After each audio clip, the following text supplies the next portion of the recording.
కాంగ్రెస్ ప్రభుత్వంపై బీఆర్ఎస్ నేత మాజీ మంత్రి శ్రీనివాస్ గౌడ్ కీలక వ్యాఖ్యలు చేశారు. రాష్ట్రంలో గౌడ కులస్తులను ప్రభుత్వం వేధింపులకు గురిచేస్తోందని ఆరోపించారు. కాంగ్రెస్ మేనిఫెస్టోలో ఇచ్చిన ఏ ఒక్క హామీని కూడా ఇప్పటివరకు నెరవేర్చలేదని మండిపడ్డారు.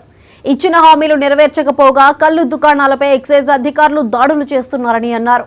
కల్తీ కల్లు అంటూ అనేక జిల్లాల్లో దాడులకు పాల్పడుతూ అక్రమ కేసులు బనాయిస్తున్నారని ఆగ్రహం వ్యక్తం చేశారు. కేసీఆర్ కల్లు దుకాణాలు తెరిపిస్తే కాంగ్రెస్ ప్రభుత్వం వాటిని మూసేసేందుకు కుట్ర పన్నిందని ఆరోపించారు.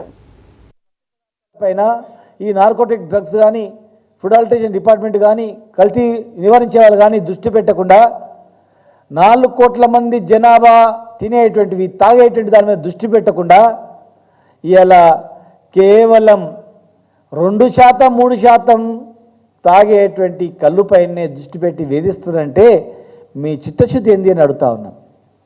గతంలో ఎందుకు హైదరాబాద్లో బంద్ చేసినారో మాకు తెలుసు. హైదరాబాద్లో రాజకీయంగా ఎదగొద్దని. తెలంగాణ మొత్తంలో ఎందుకు నియంత్రించారో మాకు తెలుసు. రాజకీయంగా వీళ్ళు అభివృద్ధి చెందొద్దని చెప్పేసి మేము అడుగుతా ఉన్నాం. ఇలా ఈ జాతులు మీకు ఓటేసి గెలిపించారు. 2 లక్షల రూపాయలు మా యాదవ్ సోదరులకు డైరెక్ట్గా బ్యాంక్ అకౌంట్లో వేస్తాం, గొర్రెలు మీరు తెచ్చుకోవచ్చు అంటే యాదవులు నమ్మిండ్రు. మా ముద్రాజ్ సోదరులు, మా గంగపుత్రులు మీకు వాళ్ళకన్నా ఎక్కువ లూనాలు ఇస్తాం, బండ్లు ఇస్తాం, ప్లస్ ముద్రాజ్లను బీసీఏలో చేస్తాం, బీసీఏ గ్రూప్లో మారుస్తాం అని అనేక హామీలు ఇస్తేసారు. వృత్తి కులాలన్నీ కూడా మిమ్మల్ని నమ్ముకుని ఓట్లు వేసినాయి.